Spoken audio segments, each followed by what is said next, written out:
नमस्कार दोस्तों, इस वीडियो में हम लोग जानने वाले हैं कि अलाइनमेंट प्रोसेस में थर्मल ग्रोथ क्या होता है।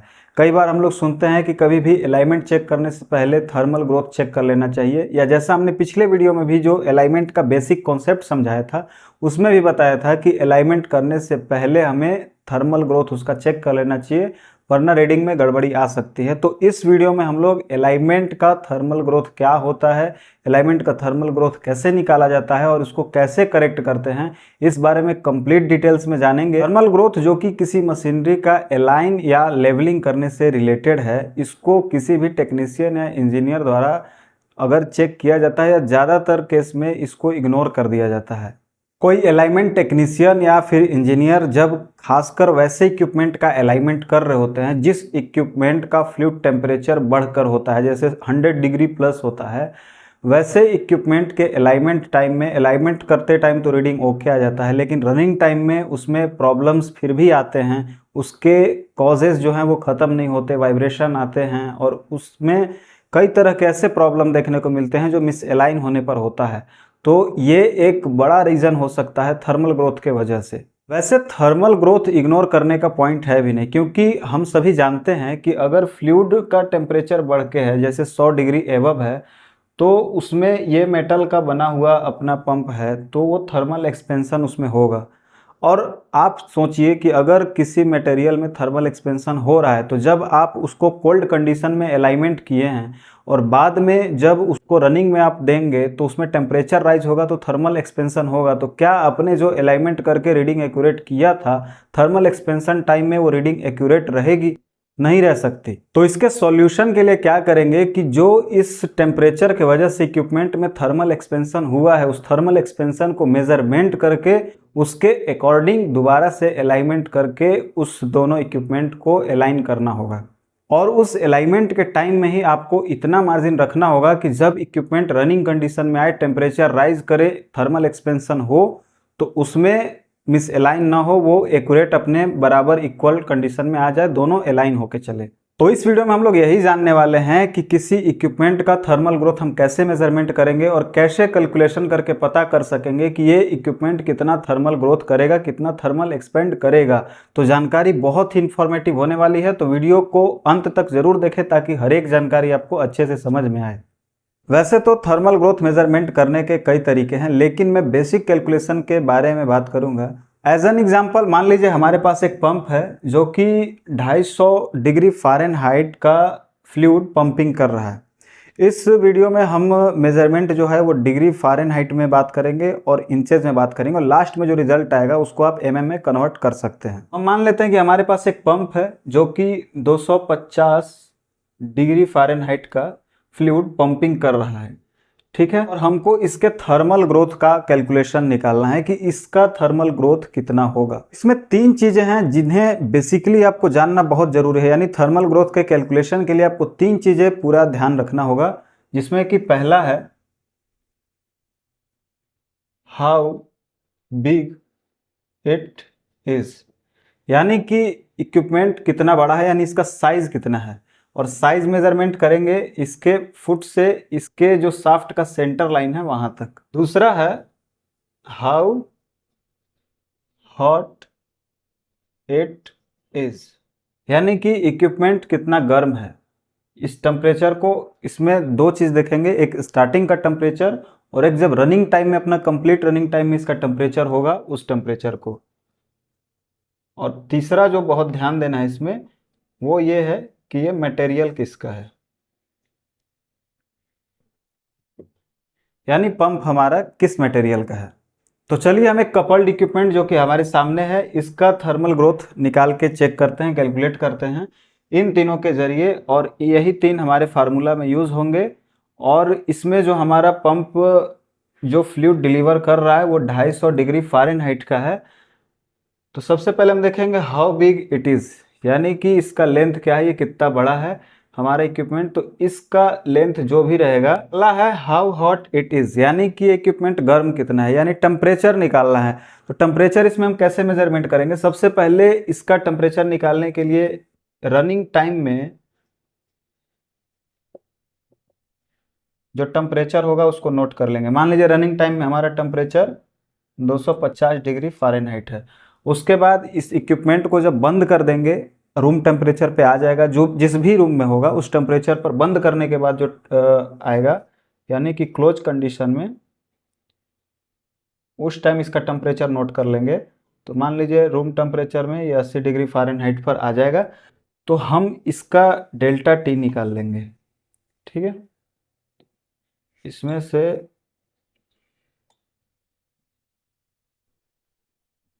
तो हमारा जो डेल्टा टी आ जाएगा वो लगभग आपका आएगा 170 डिग्री फ़ारेनहाइट। तो इस तरह से हम दूसरा पॉइंट जो है कि हाउ हॉट इज इट, यानी कि ये गर्म कितना है, इस तरह से डेल्टा टी टेम्परेचर हम निकाल लेंगे, इसको नोट कर लेंगे। उसके बाद है मटेरियल, यानी कि इक्विपमेंट हमारा जिस मटेरियल का है उस मटेरियल का तापीय प्रसार गुणांक यानी कि थर्मल एक्सपेंशन कोएफिशिएंट कितना है। हर मटेरियल का कोएफिशिएंट वैल्यू जो है वो थोड़ा अलग अलग होता है, और यही वैल्यू दिखाता है कि वो जो मटेरियल है वो हीट होने पे कितना एक्सपेंड करेगा, वो उसकी वैल्यू डिसाइड करती है। तो यहाँ पर इस इक्विपमेंट में जो पंप का मटेरियल है उसको लेके या उसके थर्मल कोएफिशिएंट जो वैल्यू है उसको लेके ज़्यादा टेंशन लेने की ज़रूरत नहीं है, क्योंकि इसका जो मटेरियल होता है वो ज़्यादातर इंडस्ट्री में, मतलब ज़्यादातर इंडस्ट्रियल पंप के जो मटेरियल हैं वो या तो कास्ट आयरन है या फिर कार्बन स्टील है, और इनका जो coefficient of linear thermal expansion value होता है वो 0.5 टाइम 0.6 होता है। ये इसी के आसपास होता है, मतलब कार्बन स्टील का 5.9 होता है और कास्ट आयरन का लगभग 5.8 होता है, जो कि ये 6 के बराबर आ जाएगा यहाँ पर। मतलब 5 टाइम 0 5.9 5.8, जो कि इक्वल हम लेके चलेंगे 5 टाइम 0 और 6। इस वैल्यू को आप याद रखिएगा, जब भी आप थर्मल ग्रोथ इसका निकालेंगे उस टाइम ये वैल्यू आपका ये तीसरे वाले फार्मूले यानी मटेरियल के जगह पर यूज आएगा। अब हम चलते हैं इस पूरे कैलकुलेशन को हल करने। इन तीन चीज को लेकिन आप बेसिक ध्यान रखिएगा, जो कि ये बताएगा आपका हाउ बिग इट इज, ये एल आएगा, ये आपका हाउ हॉट इज, ये डेल्टा टी आएगा, और ये मटेरियल आपका जो है वो सी आएगा, यानी कि कोफिशिएंट। चलिए हम इसको एक बार पूरा हल करके समझ लेते हैं, और हल करने में आपको एग्जाम्पल देके समझाएंगे तो ज़्यादा आसान होगा समझने में। यहाँ पर हमें सभी वैल्यू को याद रखना है, और इस वाले को खास कर याद रखना है क्योंकि इसका ज़रूरत पड़ेगा। और टेम्परेचर हम मान के चले थे 250 डिग्री फ़ारेनहाइट जो कि रनिंग का था, और शटडाउन कंडीशन में इसका टेम्परेचर 80 डिग्री था, और इसका लेंथ हम मान लेते हैं कि 12 इंच है। तो इसको पूरा हम हल करते हैं क्लीन करके एक बार। तो जैसा कि हम माने थे सारे वैल्यू को, उसको इस फार्मूले पे रखेंगे, जो कि फार्मूला है amount of thermal growth equal to delta T into L into C. Delta T आपका दोनों टेम्परेचर का डिफरेंस है, एल ये वाला लेंथ है जिसको कि हम 12 इंच माने हैं, और ये सी कोफिशिएंट वैल्यू है जो कि हमने बताया 0.00006 है। ये आप किसी भी कास्ट आयरन के लिए या कार्बन स्टील के लिए रख के इस वैल्यू को उसका थर्मल ग्रोथ निकाल सकते हो। तो डेल्टा टी हम यहाँ जैसा बताए थे 250 डिग्री टेम्परेचर पर हमारा फ्लूइड रनिंग टाइम में है, और जब कोल्ड हो रहा है बंद करने पे तो उस टाइम का टेम्परेचर अगर हम मेजर करके रखेंगे तो 80 डिग्री फ़ारेनहाइट आएगा। इस टेम्परेचर में भी एक चीज़ आपको ध्यान देना है कि यहाँ पर सारे टेम्परेचर जैसे 250 डिग्री फ़ारेनहाइट आया है वो सिर्फ एक पॉइंट का है, लेकिन ऐसा तो नहीं है कि पूरे पंप में वही सेम टेम्परेचर हो, अलग अलग जगह पर अलग अलग टेम्परेचर आएंगे। तो इसका एक सॉल्यूशन ये है कि आप 3-4 जगह का टेम्परेचर या 5-6 जगह का टेम्परेचर लेके उसका एक एवरेज टेम्परेचर निकाल ले। मान लेते हैं कि हमारा ये 250 डिग्री फ़ारेनहाइट यहाँ पर आया, फिर किसी दूसरे पॉइंट पर वो 200 डिग्री आया, ऐसा कर करके जो भी आया उसका एवरेज वैल्यू जो हम निकाल लेंगे। तो कोई वैल्यू हमारा मान लीजिए 200 आया, कहीं का 200 डिग्री सेल्सियस, कहीं का आपका 220 आ गया, कहीं का 230 आ गया, कहीं का 240 आ गया। इस तरह करके ये सारे वैल्यू को मान लीजिए 4 वैल्यू लिए, तो हम जितने वैल्यू लेंगे उतने से डिवाइड कर देंगे, तो उसमें जो हमारा एक एवरेज वैल्यू आएगा उस वैल्यू को ही हम यहाँ पे रखेंगे। उससे बेनिफिट ये होगा कि आपका जो वैल्यू आएगा फाइनल वो एक्यूरेट आएगा, क्योंकि एक टेम्परेचर पे आप वैल्यू लेके चलेंगे तो उसमें थोड़ा गड़बड़ या मिस कैलकुलेशन होने के चांसेस ज़्यादा हैं, लेकिन आप पूरा इधर उधर का टेम्परेचर लेके एवरेज लेके चलेंगे तो उसमें मिस कैलकुलेशन होने के चांसेस नहीं हैं। तो मान लेते हैं जो हमारा एक एवरेज वैल्यू आया वो 220 डिग्री का फ़ारेनहाइट का हो गया, और जो हमारा ये बंद कंडीशन में टेम्परेचर था वो 80 डिग्री फ़ारेनहाइट हो गया। लेंथ हम 12 इंच का माने थे और कोएफिशिएंट वैल्यू जो है वो हमारा 0.0000006 है। ठीक है, इसको कैलकुलेट जब हम करेंगे 140 डिग्री इंटू 12 इंच इंटू 0.0000006, उसके बाद ये 12 में 14 का गुणा कर देंगे तो 168 आ जाएगा इंटू 0.0000006 और इसका फाइनल आंसर आपका आ जाएगा 0.010। ये वैल्यू आपका आएगा किसका? पंप का। ये पंप का थर्मल ग्रोथ है। ठीक है, ये वैल्यू जो आया वो पंप का थर्मल ग्रोथ, यानी कि जब पंप आपका चल रहा है तब उस टाइम आपका थर्मल ग्रोथ पंप का 0.010 है, यानी कि ये इतना ऊपर उठा हुआ है इंचेज में। इसको आप एमएम में कन्वर्ट कर सकते हैं अपने सुविधा के अनुसार। उसके बाद एक का वैल्यू से तो होगा नहीं, हम मोटर का भी वैल्यू निकालेंगे। तो मोटर के लिए क्या करेंगे, इसका सेम टेम्परेचर लगभग यही है, मान लीजिए थोड़ा बहुत इसमें टेम्परेचर कम या ज़्यादा हो रहा है।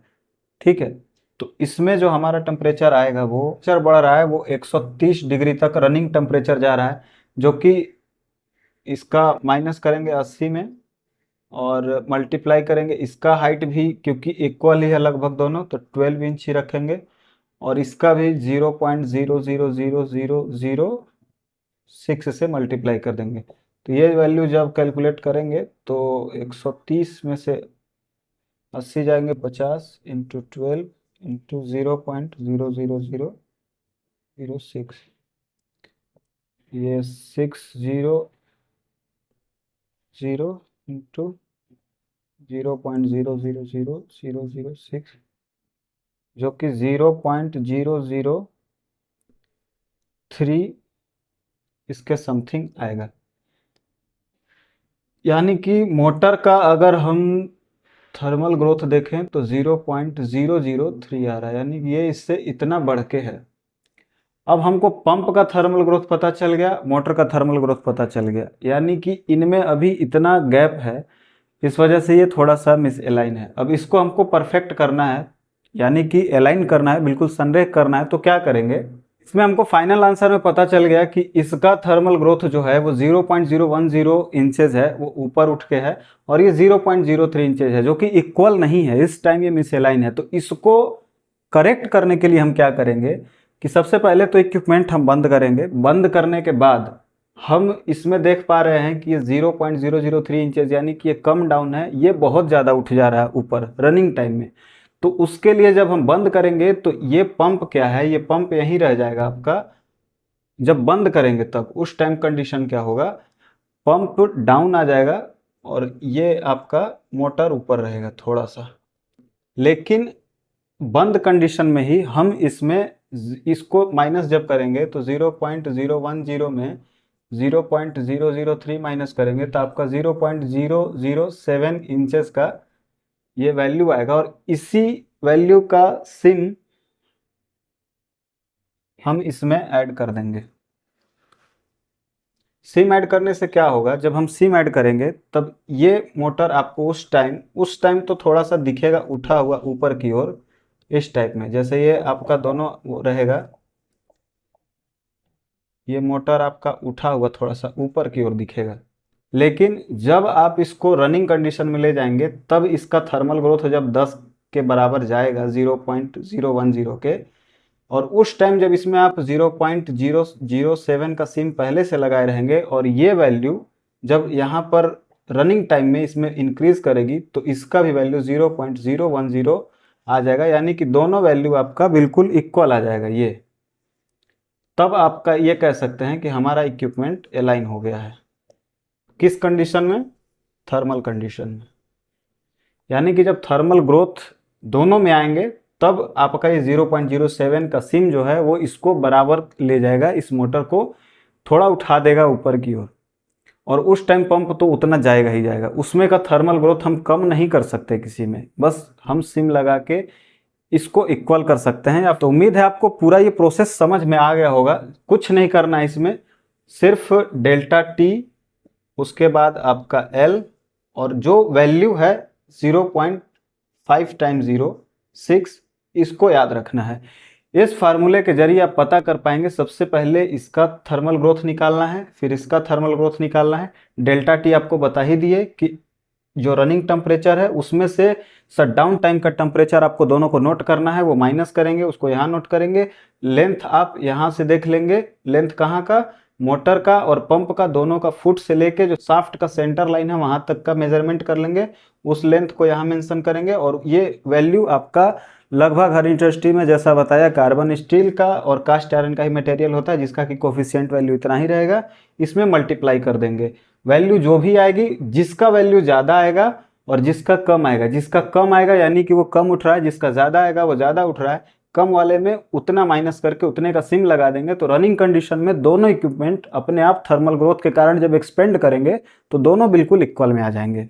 तो अलाइनमेंट के दौरान कई सारे ऐसे पॉइंट्स हैं जिनको कि हम इग्नोर तो कर देते हैं, बट इग्नोर करना नहीं चाहिए, क्योंकि ये थर्मल ग्रोथ एक ऐसा पॉइंट है जो आप कितना भी अलाइनमेंट कर लें, अलाइनमेंट से ठीक नहीं होने वाला है। ये थर्मल ग्रोथ निकाल के ही आप इसको सही कर पाएंगे, नहीं तो अलाइनमेंट की रीडिंग आपकी बार बार, आप अलाइनमेंट कोल्ड कंडीशन में सही करेंगे लेकिन जब रनिंग कंडीशन आएगा तो फिर से वो प्रॉब्लम आपको देखने को मिलेगा, क्योंकि ये थर्मल ग्रोथ के कारण अपने आप वो सारे रीडिंग गड़बड़ कर देगा।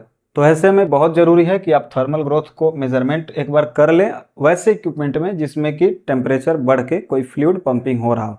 तो उम्मीद है ये वीडियो आपको यूज़फुल लगा होगा, इन्फॉर्मेटिव लगा होगा। ऐसे ही और वीडियोस के अपडेट हमारे चैनल पर आते रहते हैं, तो अभी तक आपने इस चैनल को सब्सक्राइब नहीं किया तो सब्सक्राइब ज़रूर कर लें, और मिलते हैं ऐसे ही यूज़फुल वीडियो के साथ अगले वीडियो में। Thank you.